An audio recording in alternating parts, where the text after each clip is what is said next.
बात समझना है, बात समझो। जो टॉपिक का नाम रहा हमारा, सबसे पहले टॉपिक का नाम रहा, बता रहे हैं आपको बल बढ़ा रहे हैं, बल वाला टॉपिक का पढ़ना है। बात समझना बिल्कुल ध्यान।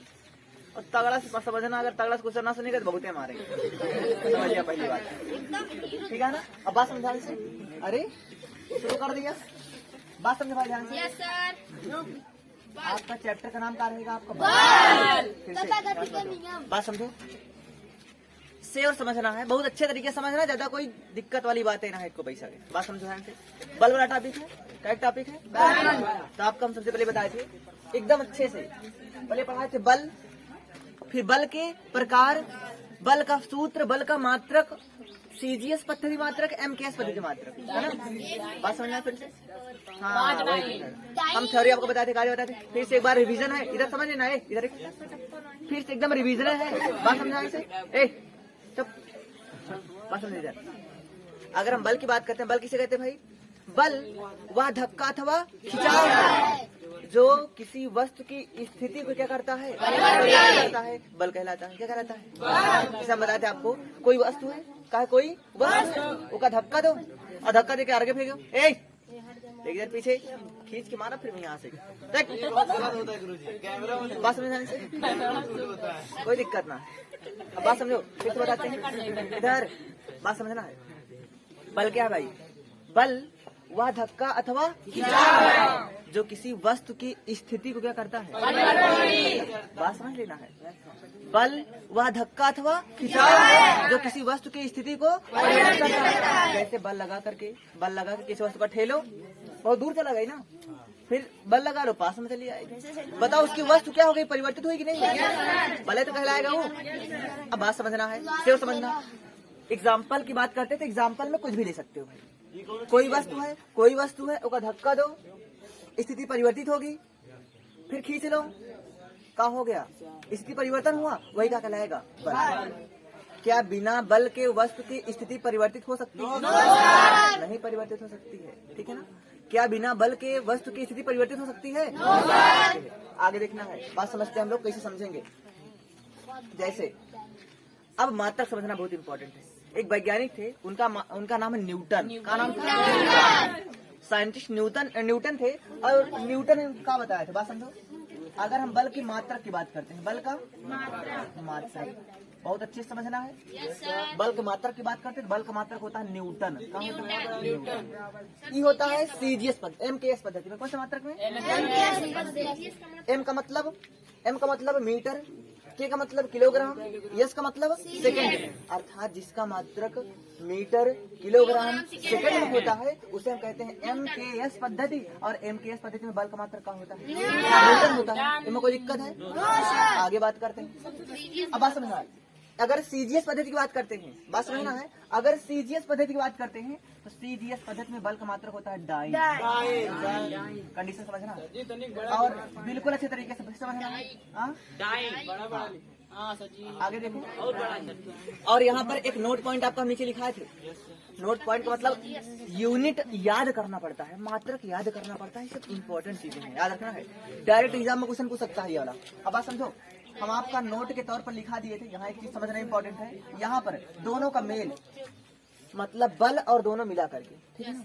अब आगे बात करते हैं तो यहाँ पर एक न्यूटन बराबर 10 की पावर 5 ये कंडीशन याद रखना है। और आगे यहाँ पर बल का फार्मूला भी आता है, F बराबर क्या होता है? क्या होता है? यहाँ M बराबर द्रव्यमान, बराबर क्या होता है? द्रव्यमान। ए बराबर क्या है? त्वरण। यह बराबर क्या है? भाई अगर कोई वस्तु है, किसी वस्तु का कोई द्रव्यमान है और द्रव्यमान उस पर बल लगा करके उसकी स्थिति परिवर्तित करोगे तो वो वस्तु में उत्पन्न हो जाएगा, त्वरण उत्पन्न हो जाएगा। तो किसी वस्तु पर बल लगा करके, किसी m द्रव्यमान की वस्तु पर बल लगा करके उसमें उत्पन्न किया गया त्वरण ही क्या कहलाता है? बल कहलाता है। यहाँ पर हम एक नया थ्योरी बना सकते हैं। यहाँ से बल का मात्रक क्या होता है? न्यूटन हो जाता है। या एक मात्रक बल का और बताए थे, द्रव्यमान का मात्रक होता है किलोग्राम इंटू एक मात्रक होता है मीटर प्रति सेकंड स्क्वायर। तो यहाँ पर पूरा मात्रक हो जाएगा किलोग्राम मीटर पर सेकंड स्क्वायर। इसका मात्रक हो जाएगा ये बल का भी मात्रक हो जाएगा। किसका मात्रक हो जाएगा? कुछ समझ आएगा नहीं होगा? का है इतना टॉपिक क्लियर हुआ? बल दो प्रकार का होता है, एक होता है संतुलित बल और एक होता है असंतुलित बल। अगर हम संतुलित बल की बात करते हैं तो बताए थे आपको किसी वस्तु पर कौन सा बल नंबर एक? संतुलित बल। कौन सा बल? संतुलित बल। अब बात समझना है। और नंबर दूसरा होता है असंतुलित बल। कौन सा होता है? असंतुलित बल। असंतुलित बल। अब बात समझो भाई ध्यान से। अगर हम संतुलित बल की बात करते हैं तो संतुलित बल किसे कहते हैं? बात समझना है। एक होता है संतुलित बल, एक होता है असंतुलित बल। अगर हम संतुलित बल की बात करते हैं तो संतुलित बल किसे कहते हैं भाई? किसी वस्तु पर लगाया गया दो या दो से अधिक बल, दो या दो से अधिक बल जो दोनों साइड को, दोनों दिशाओं को परिवर्तित नहीं करता है, संतुलित कर जाता है। क्या कर जाता है? जैसे आपको बताए थे किसी वस्तु पर दो या दो से अधिक बल लगाओ, दो या दो से अधिक बल लगाओ, लेकिन वह वस्तु संतुलित अवस्था में रहे। कौन सी अवस्था में रहे? संतुलित अवस्था में रहे, परिवर्तित ना हो, तो ऐसे बल को कौन सा बल कहते हैं? जैसे बताए थे आपका रस्सा रस्सी का खेल, बताए थे कि नहीं बताया? एक दो टीम है, एक इस साइड रस्सा पकड़े है और एक इस साइड रस्सा पकड़े। दो दो तीन तीन चार चार लोग, माने चार लोग हैं और दोनों ताकतवर उतने ही हैं। चार लोग इतना एकदम हेल्थफुल वाले हैं तगड़े से, और चार लोग इधर वाले हेल्थफुल वाले। अब बताओ वो अपनी ओर खींचेंगे रस्सी को और ये अपनी ओर खींचेंगे, तो बताओ कहा वो उधर परिवर्तन हो जाएगा? रस्सी टूटे ना भाई, बताए थे रस्सी टूटे ना। तो ये अपनी ओर खींच रहे हैं और ये अपनी ओर खींच रहे हैं, तो बताओ दोनों साथ में बल लगा रहे हैं तो पिड़वा तो इसे खड़े रहेगा, ना तो इधर जाएगा रस्सिया ना तो इधर जाएगा रस्सिया। अब बल का हो गया? संतुलित हो कि नहीं संतुलित हो गया? तो ऐसे बल को हम कौन सा बल कहते हैं? और आगे हेडिंग आता है असंतुलित बल। कौन सा बल? असंतुलित बल की बात करते हैं तो असंतुलित बल में किसे कहते हैं? किसी वस्तु पर लगाया गया दो या दो से अधिक बल, ठीक है ना, जो एक दूसरे को प्रभावित कर देते हैं। क्या कर देते हैं? अर्थात बल असंतुलित माना जाता है। बल का माना जाता है? असंतुलित। जैसे उनका परिणामी बल शून्य ना, या परिणामी प्रभाव हम कह सकते हैं, परिणामी प्रभाव शून्य ना हो, कौन सा बल कहलाता है? असंतुलित कहलाता है। जैसे एग्जांपल के तौर पर बता देते हैं आपको, रस्सा रस्सी खेल में दो टीम है, एक कम ताकतवर है और एक ज्यादा ताकतवर को अधिक शक्तिशाली समझ लो, ताकतवर शक्तिशाली समझ लो है, तो अधिक शक्तिशाली वाला कम शक्तिशाली को खींच लेगा कि नहीं खींच लेगा? तो इस प्रकार के बल को हम कौन सा बल कहेंगे? असंतुलित बल कहेंगे। Any problem? Further question? यहाँ से क्वेश्चन पूरा, यहाँ जितना पढ़ा चुका, यहाँ से संतुलित बल असंतुलित बल के तरीके से एग्जाम्पल पूरा एग्जाम्पल सहित याद होना चाहिए। ठीक है, आगे बताते हैं। एक वैज्ञानिक थे, उनका नाम है न्यूटन। क्या नाम था? बताए थे भी आपको फिजिक्स में। वैज्ञानिक थे न्यूटन। न्यूटन ने अपने गति के नियम में 3 नियम दिए। कितने नियम दिए हैं? न्यूटन ने अपने गति के कितने नियम दिए हैं? 3 नियम दिए हैं। एक याद रखना है। नंबर 1 था प्रथम नियम, द्वितीय नियम और तृतीय नियम। प्रथम नियम में कुछ कंडीशन अलग था, द्वितीय नियम में कंडीशन अलग था, तृतीय नियम में कंडीशन अलग है। तो याद रखना है कि इसको क्या कहते हैं, ये याद करना बहुत ही इम्पोर्टेंट है। पहला नियम, गति के प्रथम नियम को हम जड़त्व का भी नियम कहते हैं। किसका नियम कहते हैं? जड़त्व का नियम कहते हैं। अब कैसे जड़त्व का नियम कहते हैं बता देते हैं आपको। जड़त्व का नियम कहते हैं कहिए क्यों?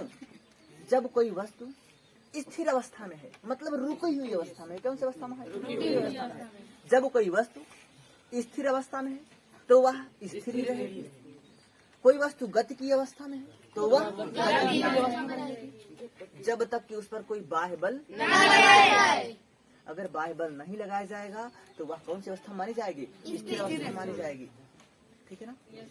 जैसे कोई वस्तु है, ये बोर्ड है ना, ये बोर्ड है, जब तक कोई बल लगा के इसको खींचेगा नहीं, हटाएगा नहीं, तब तक हटेगी। इसको हटाने के लिए बल लगाना पड़ेगा ना, बल लगाना पड़ेगा। तो बल लगाने के पश्चात ही तो इसकी दिशा स्थिति परिवर्तित होगी। तो ऐसे बल को हम कौन सा बल कहेंगे भाई? न्यूटन की गति का प्रथम नियम कहेंगे। मतलब इस नियम को न्यूटन की गति का प्रथम नियम। और द्वितीय नियम में क्या है, क्या होता है? द्वितीय नियम में से और एक फार्मूला लग जाता है, F बराबर M में। क्या लग जाता है? F बराबर M में।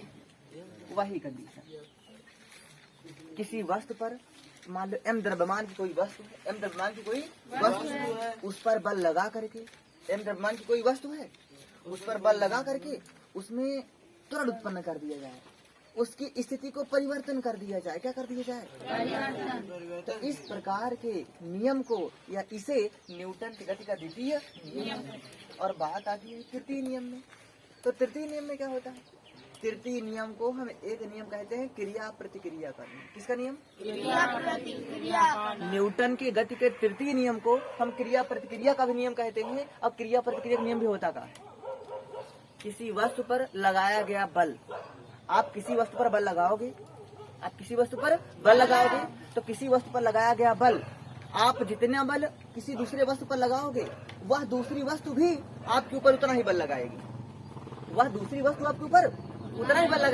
तो इसे हम कौन सा नियम कहेंगे? इसे क्रिया प्रतिक्रिया का नियम कहेंगे। क्रिया प्रतिक्रिया का मतलब होता है आप किसी वस्तु पर जितना बल लगाते हो, दूसरी वस्तु आप पर भी उतना बल लगाती है।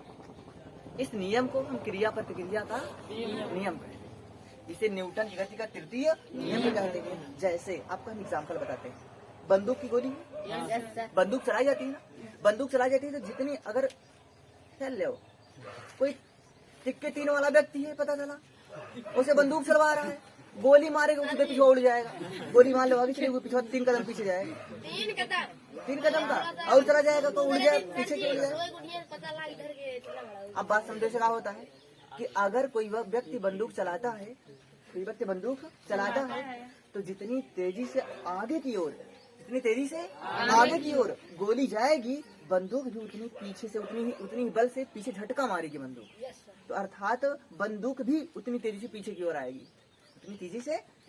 ओर आएगी, अब बताओ, जितनी तेजी से बंदूक निकली उतना मतलब बंदूक से गोली निकली, और उतनी ही तेजी से बंदूक किधर आएगी? पीछे की ओर आएगी। अब इस नियम को हम कौन सा नियम कहेंगे? क्रिया प्रतिक्रिया। मतलब जितनी तेजी से गोली निकली और उतनी तेजी से बंदूक पीछे की ओर आएगी। जैसे कुएं में पानी भरते हो ना, बाल्टी, बड़ा बाल्टी है, पता चला एकदम ऐसे से करने। अगर छोटी बाल्टी तो आराम से खींच लेगा। तो इसका तात्पर्य क्या होता है? आप बड़ी बाल्टी खींच रहे हो, तो बड़ी बाल्टी का आप खींचोगे तो बड़ी बाल्टी आप पर भी उतना बल लगा रही है जितना बल आप बाल्टी को खींचने में लगा रहे हो। इसे कौन सा नियम कहेंगे? क्रिया प्रतिक्रिया का नियम। और यही क्रिया प्रतिक्रिया का नियम है न्यूटन गति का तृतीय नियम। Any problem? No problem. ये कहलाता है न्यूटन गति का तृतीय नियम। ढेर सारा भी एग्जाम्पल है, ठीक है ना? ढेर सारा एग्जाम्पल है। तोप है, तोप चलाई जाती है ना। अब तोप चलाएगी तो आप तोप चलाओगे तो तोप से बारूद जितना तेज आगे निकलेगा, उतना तेज तोप पीछे आएगी। इसे न्यूटन गति का तृतीय नियम कहते हैं, और इसे क्रिया प्रतिक्रिया का भी नाम दे देते। ठीक है, ये आपका इतना सिलेबस हम पढ़ा चुके हैं। अब इसके आगे आज थर्ड लिखा है, ठीक है? बाकी समझना हो।